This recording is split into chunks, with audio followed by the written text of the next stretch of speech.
Hello and welcome to today's webinar, which is entitled Password Risks, Why Multi-Factor Authentication is a Must. My name is Ted Hulsey. I'm CEO of IronPath and your host for today's event. First, let's go through a few housekeeping items. All participants are in listen-only mode. Today's session will be recorded and circulated to all registrants. Thank you for joining in for the live session. Please submit your questions as we go along and we will address your questions on the fly. We will also have a dedicated Q&A section at the end of the presentation. Finally, we will send you a brief 1-minute survey immediately following today's event. Please share your feedback. Today's webinar is sponsored by a consortium of IT service providers. Thank you to our sponsors. ACCI is headquartered in Birmingham, Alabama. Amnet is based in Colorado Springs, Colorado.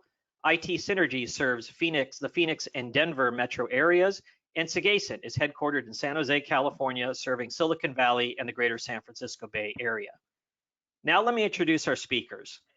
First up is Joel Sargent. Joel is VCIO and Chief Security Consultant at ACCI. Joel has over 20 years of experience in the IT services field and previously served as ACCI's Director of Engineering. Joel achieved the CISSP certification in 2016 and has been involved in many security-related projects that cover HIPAA, PCI, NIST, incident response, and DFARS. And he's going to explain every single one of those acronyms in the next couple minutes to you all. He enjoys working closely with his clients to achieve long-term partnerships. Joel, welcome. Thank you. Thanks, Ted. Okay, and next up will be Michael Kokenauer. Michael is the founder and CEO of IT Synergy. He has over 25 years in the IT field. Michael has been recognized as a Microsoft MVP, as well as having earned certification as a certified ethical hacker and as an investment advisor certified compliance professional. Michael and his firm help their clients manage cybersecurity risks and stay compliant with key industry and government regulations. Without further ado, let me turn things over to Joel. Okay, so we're going to get started here. There may be a few times where I need Ted to change the slides for me because there's a little bit of lag on that. As you can see from my picture, I haven't gotten a haircut recently. I think a lot of us are in that boat with COVID. So, Ted said something false. I'm not going to explain all those acronyms because I don't know that we have enough time here today.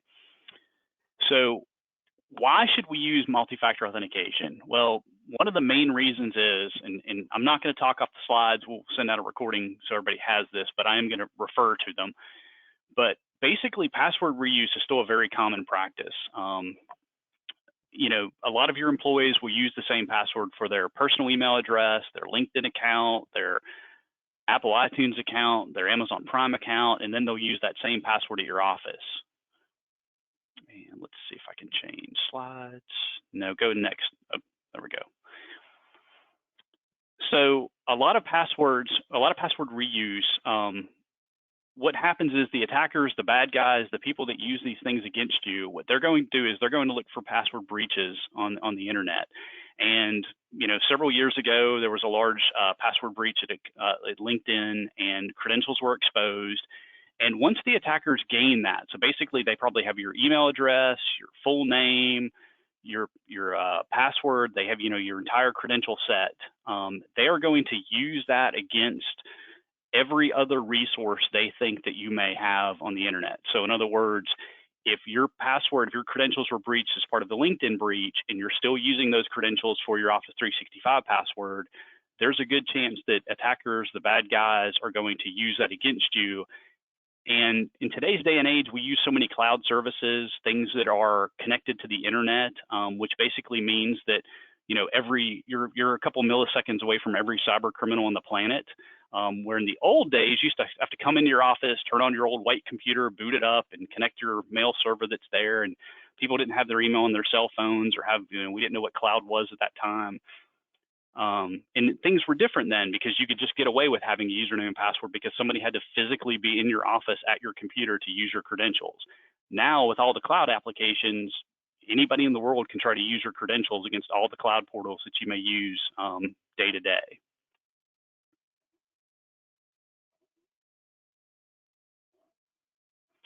So one thing about organized crime, a lot of people still have this impression that these hackers, these attackers, these cyber criminals are still like a 17-year-old kid in their parents' basement.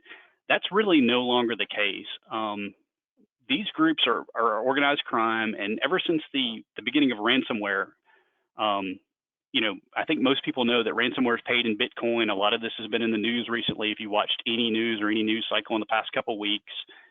And the reality with Bitcoin and cryptocurrency, especially Bitcoin, is that when this first started, I think Bitcoin was somewhere around $500 a coin. And then, you know, it got to some ridiculous number of over $30,000 a coin. So one thing we have to realize is that these groups, they're sitting on billions of dollars that they've been collecting for years, and they operate with impunity in countries that they're in, like Russia and other countries like that don't really go after them. So they're able to operate. They've been stockpiling this money for a large amount of time, and you know, this is what we're up against. They're financially motivated. They have a large pile of capital that they're sitting on. And as long as companies continue to pay the ransom and pay for the decryption of their files, or to prevent their files from being publicly exposed, these groups are going to continue to do this because that's where the money is. I mean, that's why bank robbers, you know, the old adage, why do bank robbers rob banks? Because that's where the money is, and this is where the money is for them.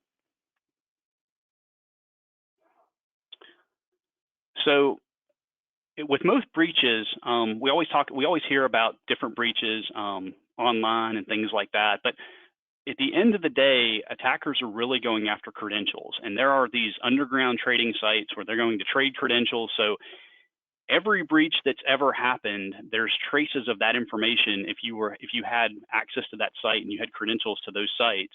And they live on the internet forever. So there's a large group of credentials now that what we call, or you know, have been compromised basically with all of these breaches. So that's one of the reasons we're talking about MFA today, and how to basically neuter those credentials and make them useless to the attackers.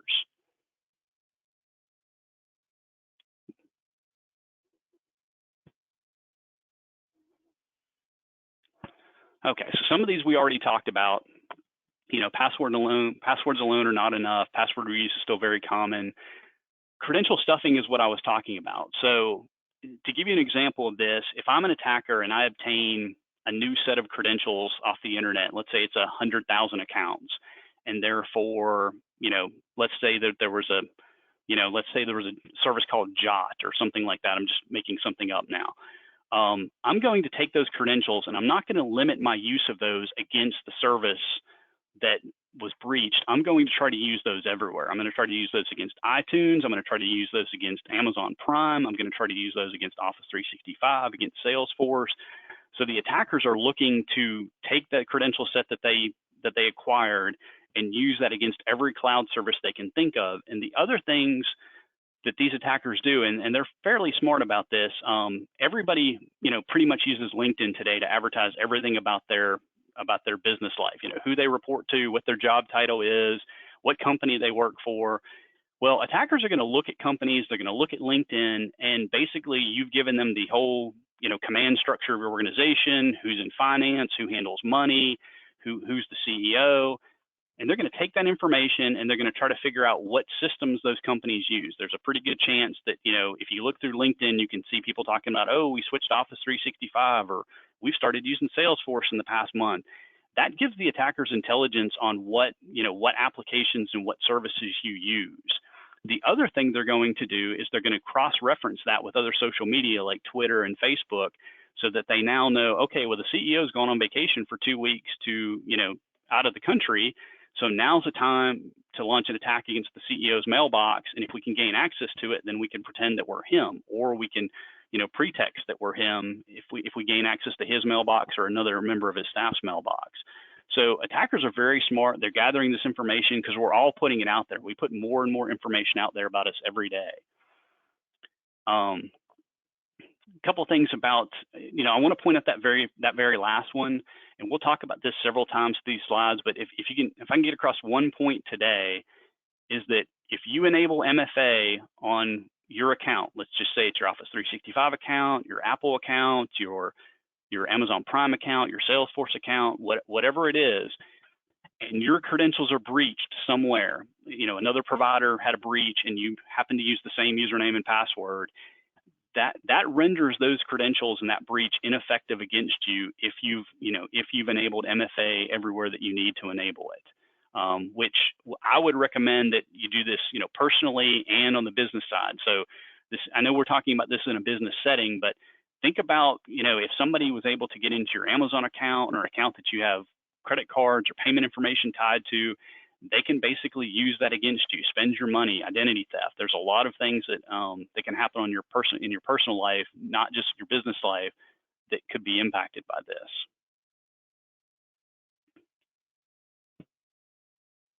Sorry, I'm having a little problem with the slides. I think my machine's skipping pages. Okay, so these are real world numbers. We have a client right now that we've looked at some metrics on, and they receive about 1.1 million emails a month. That's kind of their average. And when you look at everything that's captured by a phishing portal, about 230,000, are legitimate. So basically what this means is there's a lot of emails that are sent to end users asking for credentials, asking for, other information, asking you to reset your password, asking you, to confirm your password. And employees are falling for this. People are falling for this, entering these things, and there are so many of them, it doesn't really matter what system you have in place. Nothing's ever going to be 100%, so some of them are definitely going to sneak through and make it into your employees' mailboxes. And one of the things you can take away from this is if we have MFA turned on, it doesn't really matter if our employees give away their credentials to their Office 365 portal or their network login or their Salesforce login, because at the end of the day, the attackers can't use that against you because they don't have access to your multi-factor authentication token, which we're going to talk about that in a minute. So it basically neutralizes those types of attacks, which we are seeing constantly. So what is MFA? Now, Michael's going to do some demos in real time and show everybody what MFA looks like and how it functions and what it is. But just a few things I want to kind of, a little bit of high level items I want to just talk through.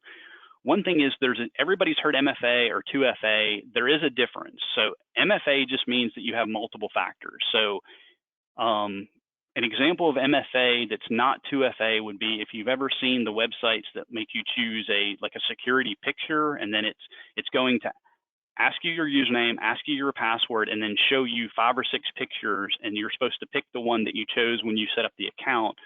Well, that's multi-factor, but it's not 2-factor because it's all coming from the same place. It's something you know. And if that service was breached and those credentials were breached, the attackers would obtain your username, your password, and they would know what your security picture is because all of those are in the same location. 2-factor authentication is multi-factor, but it requires another factor of authentication. So that's usually, it's usually something you know combined with something you have or something you are. And what I mean by that is something you have would be your smartphone that has an application running on it that's your token, or something you are would be biometric. So that would be a fingerprint scan or an iris scan or a palm print scan or something like that. And there are various forms of MFA. Everybody's heard of security questions, and here's a tip on these. Everybody that uses Facebook probably sees these surveys that people fill out. What's your what high school did you go to? What's your dog's name? These lists. The reasons those exist is so that people can harvest answers to your security questions. Don't fill those out. I mean, think about them before you answer them, because you're giving people information that if you use them as a security question, that's why they exist in a lot of cases. One-time passcodes, and Michael's going to kind of demonstrate this, but one-time passcodes usually generated by an application on a smartphone or through a token, and that's what an OAuth token is. That's kind of the next one. I think everybody may have seen the PayPal tokens or the eBay tokens that were popular several years ago before smartphones became ubiquitous. People were doing MFA back in those days, and since they didn't have a smartphone, they had a token that generated this code. You don't see that as much anymore. The military still uses that, government still uses that, but that's really not, you don't see that in the business world anymore because almost everybody carries a smartphone. Mobile push notifications, that's sort of the the new easy way of doing it to take some burden off the users. That's basically where a approval disapproval message is pushed to your phone. There's no typing in of codes. There's no entering of information. It's just simply click yes or no. It makes it very quick, very easy for the user to process that. Smart cards, again, they're similar to OAuth tokens. Not a lot of businesses use those. Larger governmental organizations, the military, they still use some smart card technology. And phone call with a PIN verification, we see this every now and then where this is actually a service that will call your phone or send you a PIN number via text message and to confirm that it's actually you that's logging into the website. Now, we're going to talk about in a second. I think that's okay. So SMS, what we just talked about, PIN codes, people calling you, sending you PIN codes via text messages is not secure anymore. And this is why. There have been several companies in the past 5 or 6 years that claim what they do is aggregate all of your text messaging into one portal and then give you access to it. The problem with some of these companies is some of them are offshore, some of them are here based in the US, and mainly they don't check to see if you own the phone number or not. They're relying on the person that's opening the account and attesting to the fact that, hey, these are my phone numbers, signing a legal document saying, yes, I own all of these, and then they can go ahead and connect with the carrier and start feeding that person text messages from that phone. Well, a lot of these cost about $7 a month, and they don't do any verification to whether you own that phone number or not. So I'm here today to tell you that text messaging is not secure. Somebody can gain access to your text messages, whether it's used for MFA or other purposes. There is an attack called SIM swapping. It generally is a little bit more heavy lifting for the attacker. It requires them to call your mobile provider and pretend that you're you and get another SIM card sent to them. We don't see that very much. If you were working for Boeing and working on the next stealth fighter, you might be subject to SIM swapping, but a normal attacker is probably not going to go after somebody using that method unless they're a celebrity or a high value target like a CEO. But really what's made MFA via SMS very insecure in the past, I would say, year is the text message intercept. That's where I spoke about that somebody can gain access to your text messages for about $7 a month.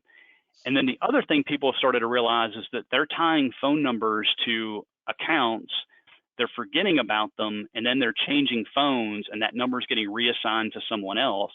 Well, if you used SMS as an MFA or an account recovery method, then whoever got your phone number after you went from AT&T to Verizon and maybe decided not to take your number, whoever got your old phone number can now recover access to your account. So you've got to keep up with that. So basically what I'm saying is try to avoid using SMS for MFA or account recovery or text messaging or your phone number for account recovery unless you're going to keep really good track of all of those things. Now, I will say this, I don't want to give anybody an impression that if this is the only thing available, like if you have accounting software and the only option is SMS, MFA, don't not use it because you heard today it was insecure. If it's the only option, use it because it's better than nothing, because you want to raise the bar.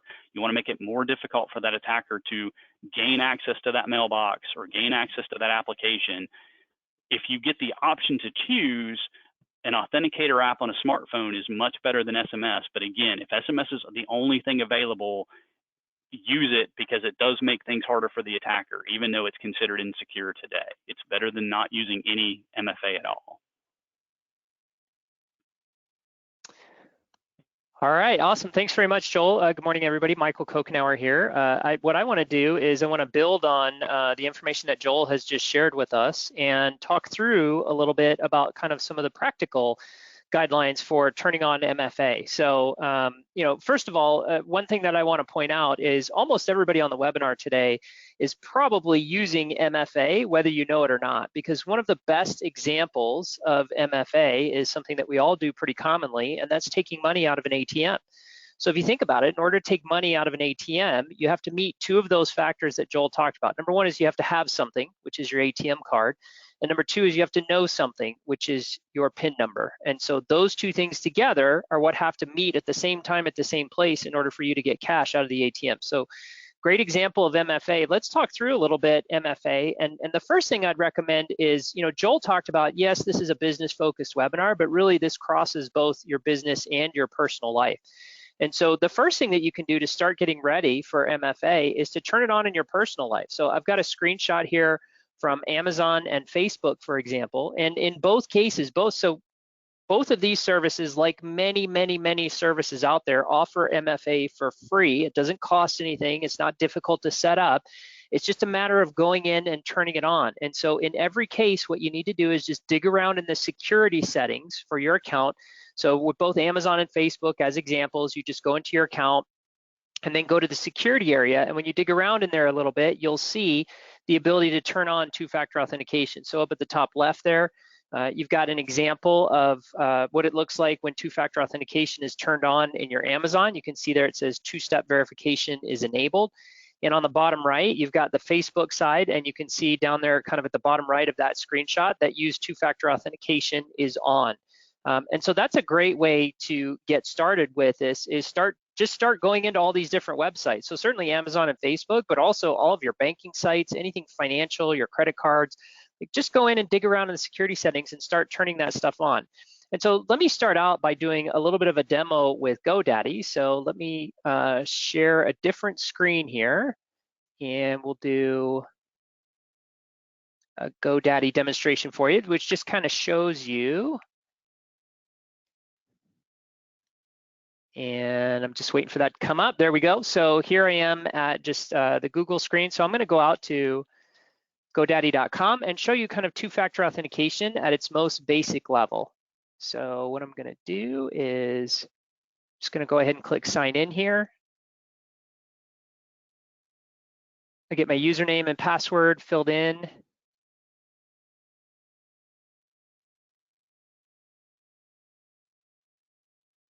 Oh, maybe I'll get my username and password filled in. Let's see.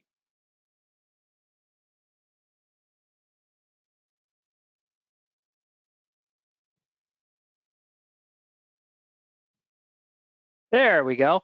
And then what you're going to see is it's going to come to a second screen where it's going to ask me for a 6-digit code. And so this is an example. And so now what I'm going to do is I'm going to go to my cell phone, and I have the Google Authenticator app here on my cell phone. And you can see I've got a lot of different accounts on there, all the different stuff that I have 2FA set up for. And so out of this, this gives me a constantly rotating 6-digit code that changes every 60 seconds. So I'm going to go ahead and type in the code that's displaying now. And I'm going to hit enter, and then that's going to log me into my GoDaddy account. And so that's an example of kind of the most basic level of two-factor authentication. And so now, like what Joel said, even if somebody got my GoDaddy password, they're still going to have physical access to that phone that I just showed you. And they're going to have to be able to get that code off of that phone before they're going to be able to really do anything with it. So that's kind of the most basic example. Let me jump back to our presentation here. Let's see. So we'll flip back to our presentation, and there we go. Make sure everybody can see that. There, perfect. So kind of the next level, so that's just the most basic level of two-factor authentication. The next gets a little bit more complex, and it's something Joel referred to, and that's where you'll actually get kind of a pop-up message on your cell phone. So I don't have to go in and dig into an app and get that 6-digit code. Instead, what's going to happen is I'm going to log in, and my phone is just going to prompt me to approve it. So I don't need to enter a code or access a code or anything like that. I just need to acknowledge the prompt on my phone. So let me again switch over to that original screen, and we'll show you how that works. Just wait for that to come up. There we go. So here's my GoDaddy. I'll jump over to my Microsoft account, and you can see it remembers my email address because I've typed that in before. So I'll go ahead and just click on that. I'll type in my password. And then what you're going to see is it comes to this approve sign-in request. Open your Microsoft Authenticator app and approve the request to sign in. And so what you didn't hear is that exactly when that happened, that came up and it binged on my phone and it's asking me to approve the sign-in. And so you can see I get this little pop-up on my phone that says approve sign-in, and I have to click either approve or deny. And obviously I'm only going to click approve if I have actually initiated that sign-in request. So I'll go ahead and click approve. And then you can see I also have to re-authenticate again with my fingerprint to ensure that it's me that's actually approving that request. So I'll hit approve there. And then what I'm going to do, now I haven't touched anything on this other screen. And so I'm just going to, and you can see that it automatically flipped over, and it as soon as I clicked approved on my phone, the screen automatically updated and has now moved on to the next step. And I'm just going to say, no, I don't want to stay signed in. And now I'm logged into my Microsoft account. And so you can see that that all happened automatically on the web page, where as soon as I hit the button on the phone, it automatically logged me into Office 365. And so that's a little bit more advanced way of doing it. So rather than having that code, I'm just acknowledging the pop-up on my phone. And let me flip back to our presentation here.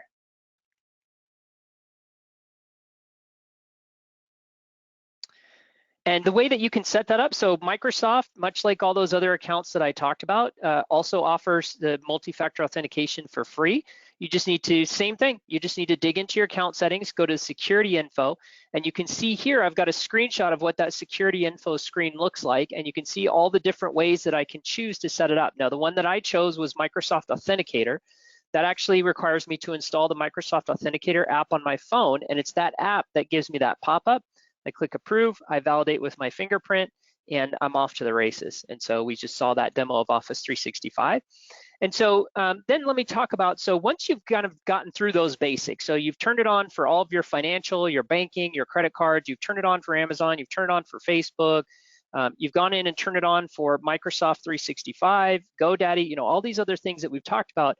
Now, where do you kind of go from there? So what's the level 2, or what's kind of the more advanced application of multi-factor authentication? So I call it step 3, I called it land and expand. So once we've got our foot in the door, so I've done the basics and I've set up my 2-factor authentication on my Microsoft account, what can I do from there to make it even more secure? So I've got a couple of different suggestions here. Microsoft has a product that they call Azure AD Premium, and that can be added on to your Microsoft Cloud account. And that gives you some additional features that you can go in and turn on, things like conditional access and risky sign-ins. Conditional access is where I can actually go in and set up multi-factor authentication policies that say, when a login meets these conditions, which are maybe very low risk, do not prompt me for the multi-factor authentication. But when it meets these other conditions, do prompt me for multi-factor authentication. So a great example of that is some companies may say, hey, our office is physically secure, we don't have any wireless, and so we are okay with the risk level of, as long as the login request originates from our office, we do not need 2-factor authentication. But as soon as somebody goes outside the office, steps into a Starbucks or whatever else, we do want to give them that multi-factor authentication prompt. And so those are the types of things that you can do with these conditional access policies. You can also utilize a feature from Microsoft called risky sign-ins. And what this is Microsoft actually has an artificial intelligence engine that sits and looks at everybody who tries to authenticate to Office 365 or Microsoft 365. And you can imagine there's probably millions of these every minute of people trying to authenticate across the world. And what it does is it runs that authentication. It looks at all of the conditions that surround that authentication, and it makes a determination using this artificial intelligence engine of the level of risk of that particular sign-in. So for example, I'm in Phoenix today. So if I try to sign on to my Microsoft account from Phoenix, Microsoft will look at that and go, well, Michael, you know, we know he signs in from Phoenix a lot because that's where most of his sign-ins come from. It's 10 o'clock, 10:30 in the morning, Phoenix time. We know he's probably working during that time, so that's a relatively low risk. Now, what if 30 minutes later, Michael signs in from a server in Boston, for example, or tries to sign into his Microsoft account from Boston? The artificial intelligence engine will look at that and go, wait a minute, there's no way Michael could have gotten from Phoenix to Boston in the space of 30 minutes. And so we know he just signed on successfully 30 minutes ago in Phoenix. He can't possibly be signing in from Boston. This looks risky to us. And so what it'll do when these risky sign-ins are enabled is it will actually reroute that second request over and force me to do a multi-factor authentication to say, hey, we want you to prove, I mean, maybe you're accessing a computer in Boston remotely and that's how this is happening or something else, but we want you to prove that you actually are who you say you are. And so these are some of the additional things you can do with this additional product from Azure AD Premium. The next thing that we encourage all of our customers to do is a concept in the IT industry called federated authentication. And what that means is I'm going to invest a lot of time and energy in making sure that when I log on to my Microsoft 365 account, it's secure. I'm going to have my conditional access policies. I'm going to have my two-factor authentication. I'm going to be looking for risky sign-ins. I'm going to be leveraging that Microsoft artificial intelligence engine. Like, I'm going to put a lot of energy into making sure when I sign into Microsoft that it is actually me that is signing into Microsoft and not a threat actor in Eastern Europe like Joel talked about earlier. Once you have done that and put that effort in, then what you can start doing is there are a lot of third-party cloud-based applications out there that will allow you to use Microsoft to prove you are who you say you are. So for example, in our case, we utilize a product to run our business called ConnectWise, which is a product that is specific to the IT industry. And we can actually say to ConnectWise, when our users go to log into ConnectWise, we want you to send that login over to Microsoft and have Microsoft tell us, yes, this person has proved who they say they are.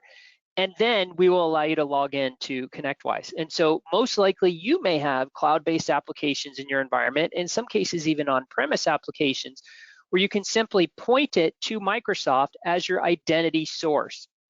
And what that means is this is where we go to have people prove who they actually are.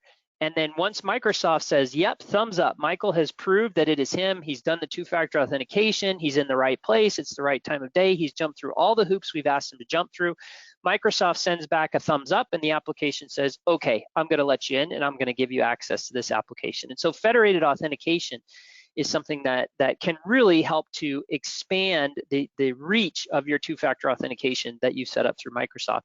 And then lastly, there are third-party products. One that we happen to like is called Duo. And this is a product that can even expand your use of two-factor authentication even further. So for example, endpoint login. So one of the things that I've shown you today is two-factor for all cloud-based services, right? Amazon, Facebook, GoDaddy, Microsoft, et cetera.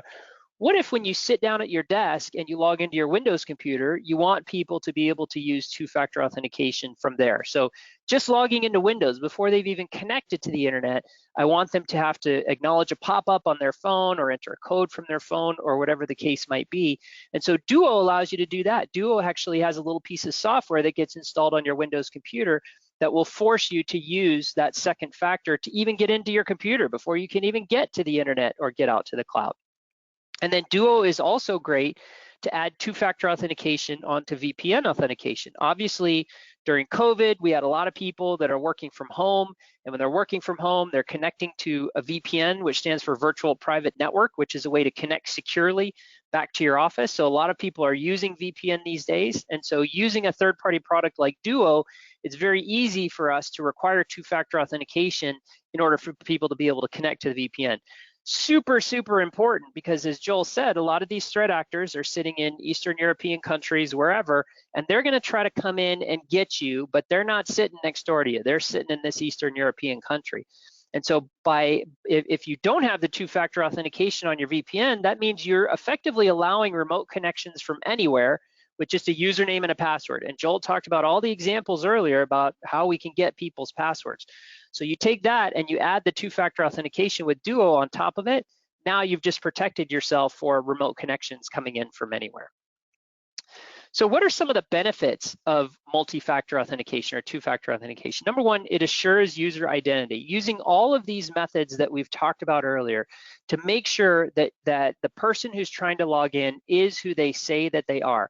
And there's a lot of different ways we're going to do that. Certainly the most basic level is we're going to ask them for their username, we're going to ask them for their password, and then we're going to ask them for that second factor, whether it's acknowledging a pop-up on their phone, which they physically have to have possession of, or it's entering a code from their phone. Again, you have to have physical possession of the phone. So, and then we're going to even do additional things like we talked about earlier, looking for risky sign-ins, having conditional access policies. So all those things are so that if we use Microsoft, for example, as our identity solution, that we can have Microsoft make people jump through all the hoops and then send the thumbs up back. Yep, Michael has proved he is who he says that he is.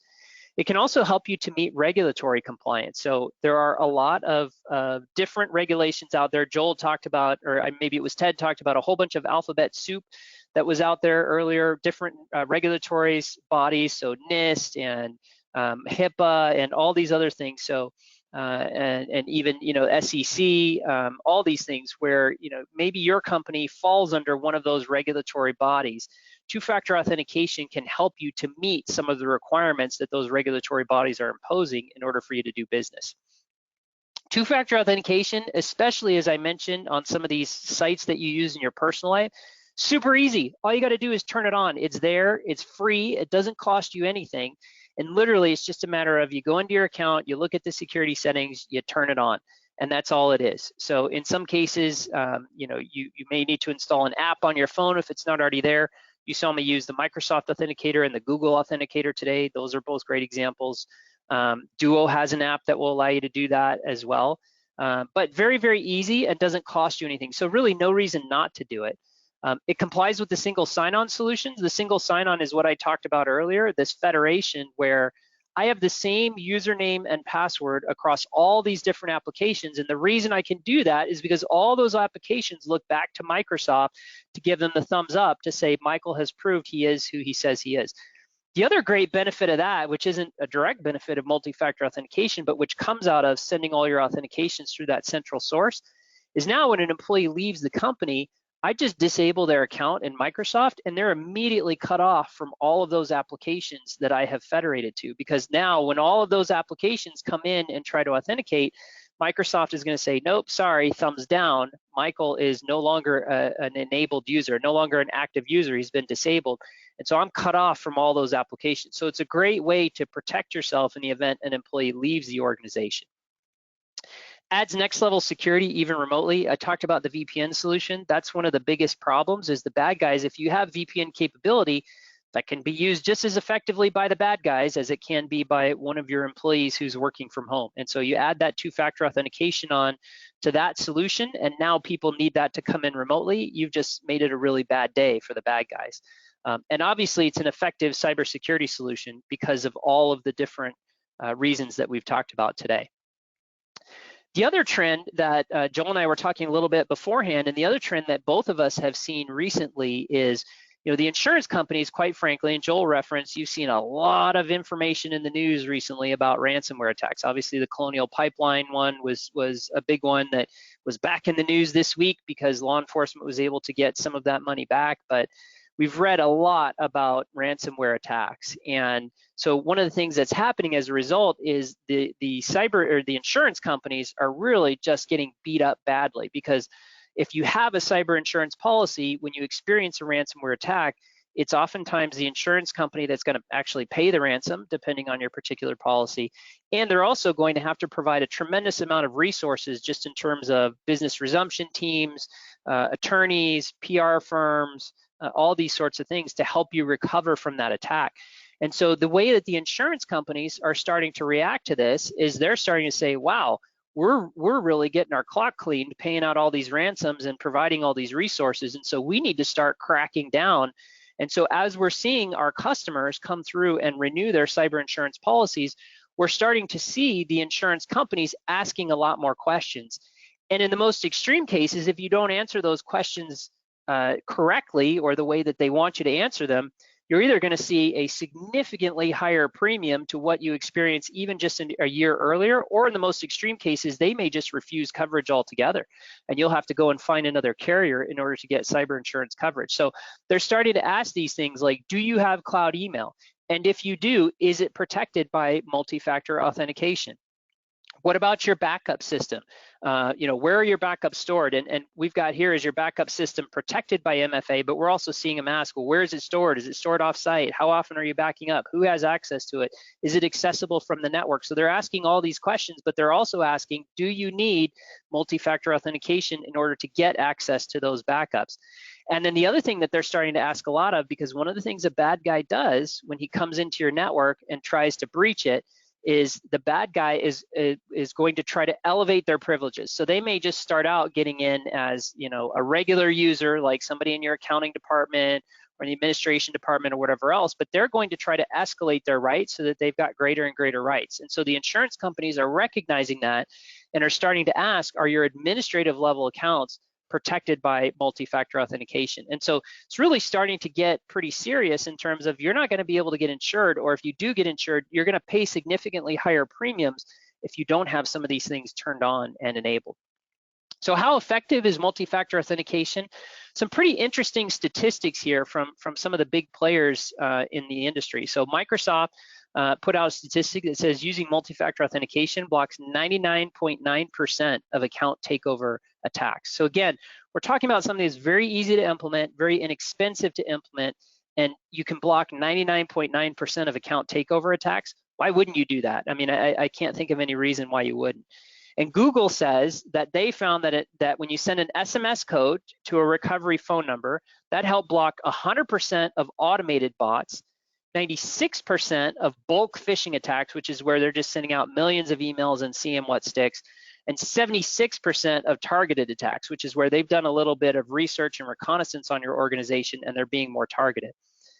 That being said, on-device prompts, which is what I showed, where you get a pop-up message on your phone and it actually asks you to acknowledge it, that had prevented 100% of automated bots, 99% of bulk phishing attacks, and 90% of targeted attacks. So this data backs up exactly what Joel was saying earlier, which is the SMS version of two-factor authentication is better than nothing, but not ideal. And you can see here the statistics about how the number of attacks goes up significantly when you go to a code or acknowledging a pop-up on your device versus just an SMS.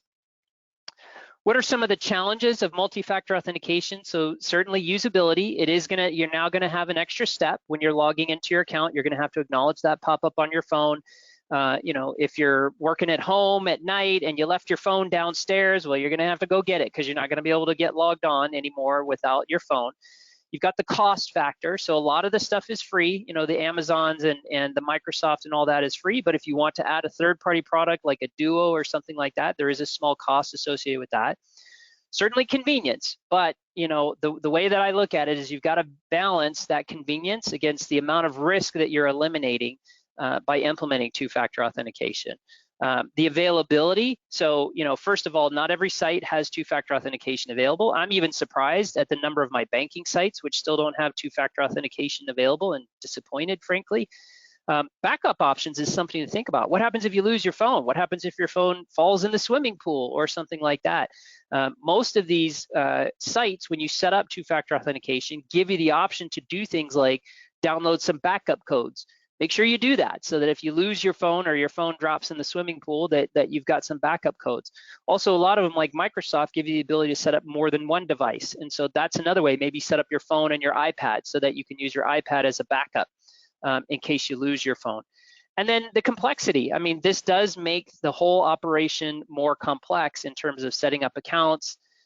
It can make it more difficult for companies like mine who are providing support to end users, because we can't get into those users' information anymore because we need them and we need their phone. We need them to give us that information. So what are some critical issues to address when it comes to multi-factor authentication? One is the break glass account. So this is something like we give our customers, we want to make sure our customers have administrative access to their own system, but they really shouldn't be using that on a daily basis. It's really something that they should be calling us for. And so what we do is we'll take that password and we'll put it in a sealed envelope and tell them put it in a safe or wherever you keep your important documents. And you only open this envelope in case there's some type of emergency, right? Like we get hit by a bus or who knows whatever.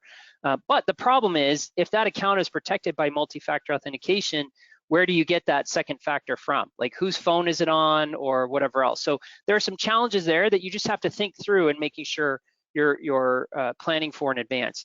The credential recovery process can also be a little bit of a challenge. So if, what happens again, if you lose your phone and you don't have those backup codes, sometimes, it's going to take some extra steps and some extra effort to get back into that account.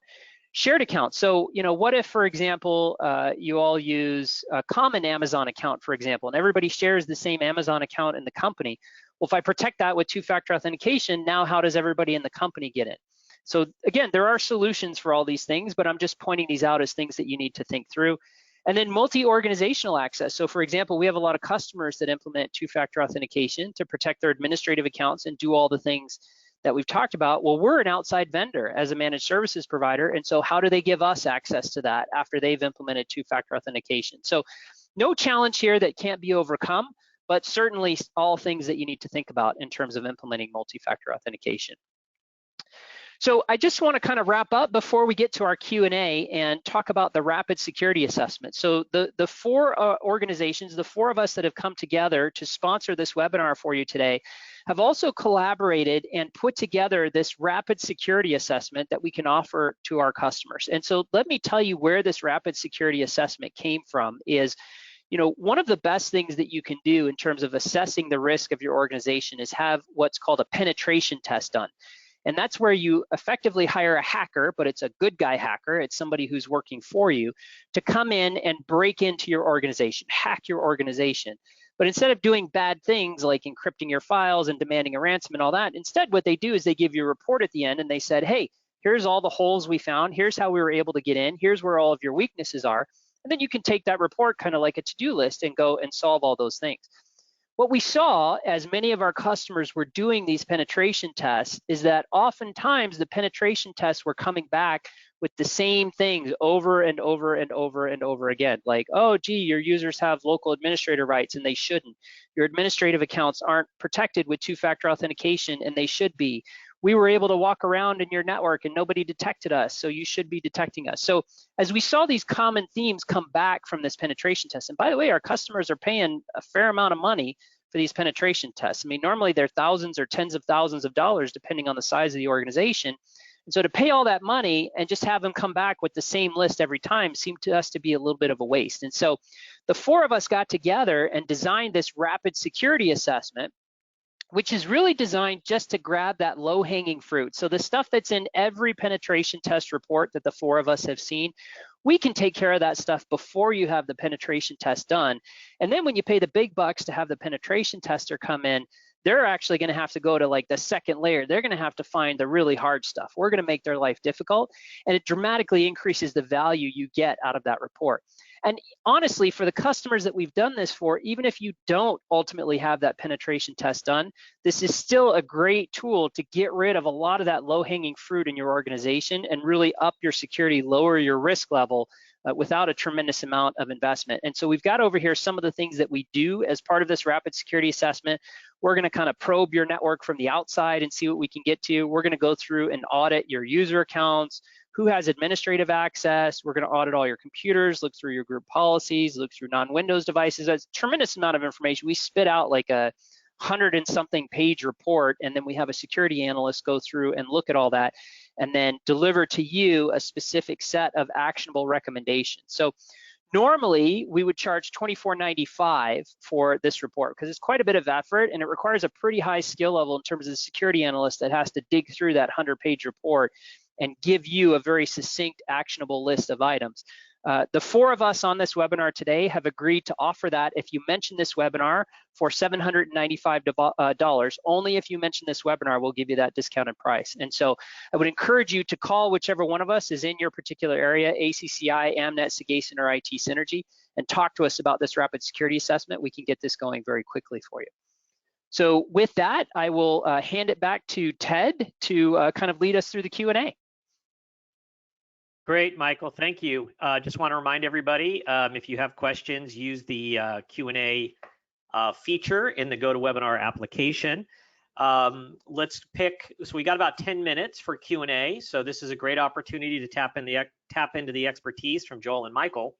Let's tackle some that are already queued up here. So Sean wants to know, Authenticator app appears better than SMS, but it's not always an option.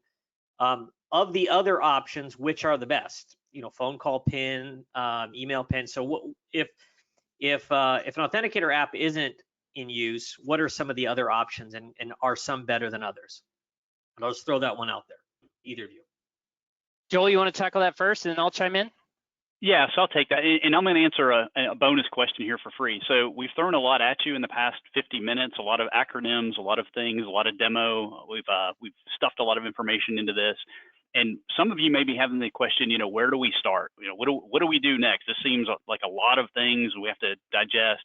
Really, the biggest thing is think about everything that's public facing that you've used for your business or in your personal life. So, in the old days, before, when we had internet connections, almost no one had a firewall. Now almost everyone has a firewall. If you sign up for, a Spectrum or Charter home internet connection or an AT&T, you're going to get a firewall as part of the service.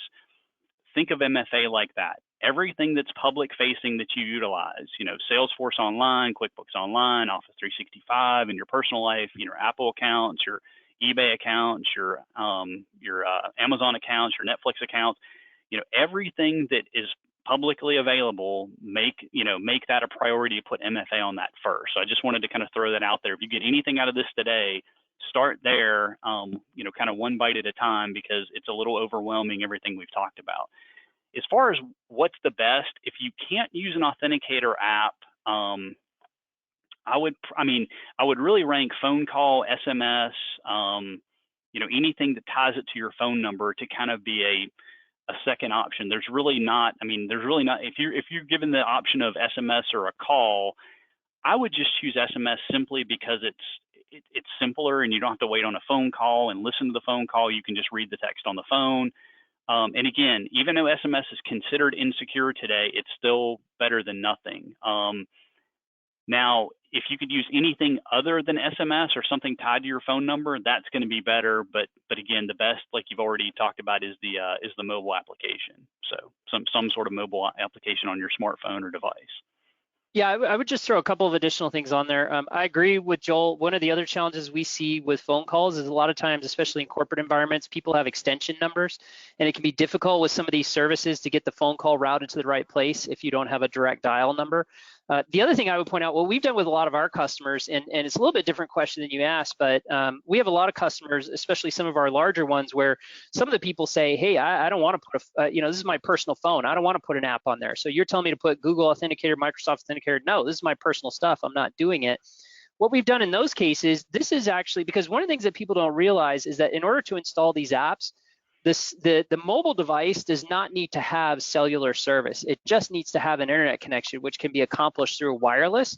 And so one of the things we've done with some of our customers is this is a great use for older recycled cell phones that have been taken out of service. And so what we'll do is we'll take that old cell phone that somebody's turned in, we'll give it a wireless connection, and then we'll assign it to a group or a person or whatever else. So that, and the only thing they're using it for is just for that app to get those codes or those push notifications. And as long as it's got a wireless connection, that's going to work great. You don't need it for phone calls or any, you're not going to have your email on there, anything else on there. It's only for the app.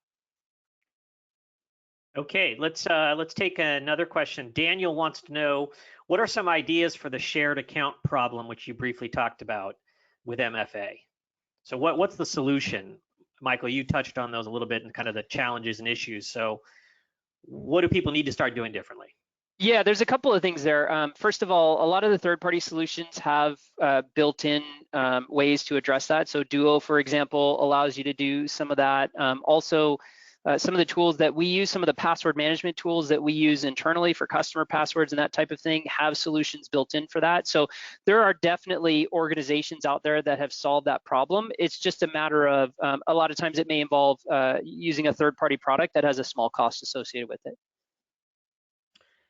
Okay, can you guys talk a little bit about, we haven't spent much time on password managers, but one of the underlying best practices that we kind of underscore this whole thing is that yes, you want to have MFA implemented, but you also want to encourage users to always have different complex passwords for all of their different services. Can you talk a little bit about the role of a password manager to help accomplish that? Sure. So a password manager is a piece of technology. Usually it's a cloud hosted, or you can kind of roll your own application and do it on your own machine if you want to do a zero trust where you don't trust another organization to have this information. But it's basically, a database that stores all of your credentials. You saw one earlier when Michael kind of went to that upper right hand corner and that little red icon in his browser.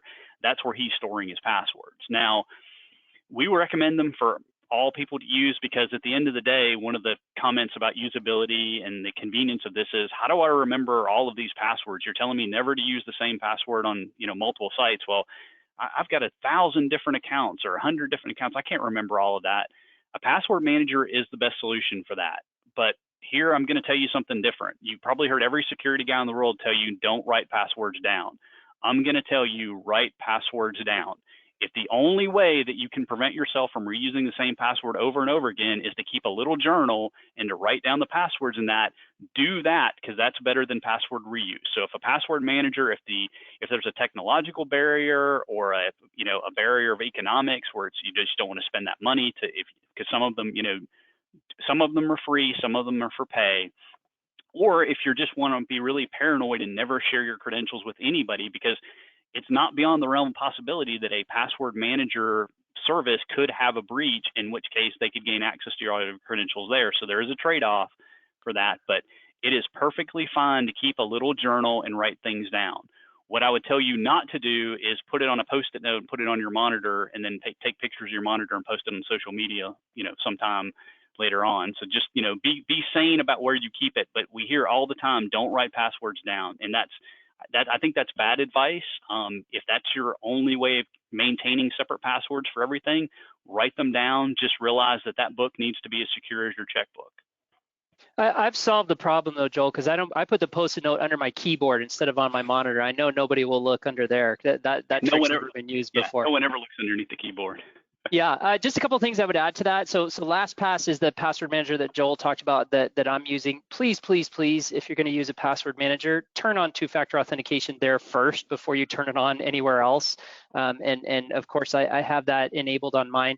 The other thing that I would point out is, going back to the earlier question about, kind of sharing passwords between common accounts, LastPass also has an enterprise version, which is kind of their corporate version, which you can sign your users up for and allow them to share passwords to common accounts between each other. And the nice thing that I like about that is if a user leaves an organization, you can maintain those corporate passwords that are in LastPass Enterprise. And so, versus somebody using their own password manager and they leave, all your company's passwords walk out the door with them. Using a solution like LastPass Enterprise allows you to kind of keep control over the corporate passwords. I guess we have time for one more question, and it's kind of a toughie, but I'll just throw it out there, and it's related to password managers. Robert wants to know, are password managers safe? LastPass, 1Password, et cetera. Might they be controlled offshore by other countries? Although they say they don't have access to the info, might they really? So either of you comment on that. I'll just comment quickly. So thank you, Robert. I also wear a tinfoil hat when I'm not on a webinar as well, so I can appreciate the question. And I will tell you that not all of my passwords are in LastPass. I only put passwords in LastPass that are protected with two-factor authentication. I have a separate secure encrypted USB drive called an IronKey where I maintain a lot of other passwords. And as Joel mentioned earlier, the zero trust model, the thing about that is right now that IronKey is sitting in the backpack behind me. So it's not connected. And so you can't hack it at the moment. And so certainly that's an option for you. Now, going back to some of the convenience and usability challenges we talked about earlier, those are going to be introduced if you go that direction. But if you're a tinfoil hat guy like I am, that may be the way you go. Yeah, and I'll just add that there's risk to using anything. I mean, that nothing is 100% secure, no matter what it is, unless it's a steel cube that you don't connect to the internet or interact with. So just consider that. And if you want to take the approach of that you don't want to trust anybody with that information, again, maintain it yourself, either in a program that you're maintaining or through some sort of manual, you're writing it down, something like that. So. Okay, so with that, we're about out of time. I think as everybody saw today, there was a ton of information on today's session. We did record the session and we'll be circulating it to all registrants, so you can share it with a colleague, share it with a business partner, share it with anyone on the team who needs this information. But I think it also just underscores the tremendous amount of expertise that is available from the sponsors of today's event. So I want to thank our sponsors, ACCI in Birmingham, Alabama, Amnet in Colorado Springs, IT Synergy in Phoenix and Denver, and Sagacent in San Jose, California. So thank you to our sponsors. If you are interested in a rapid security assessment, please reach out and let us know that you're interested in that. And thank you for joining us for today's session and asking some great questions and being engaged on the conversation. And thank you to Joel and Michael for such an informative conversation. And we look forward to seeing you on our next quarterly webinar. Thank you and take care.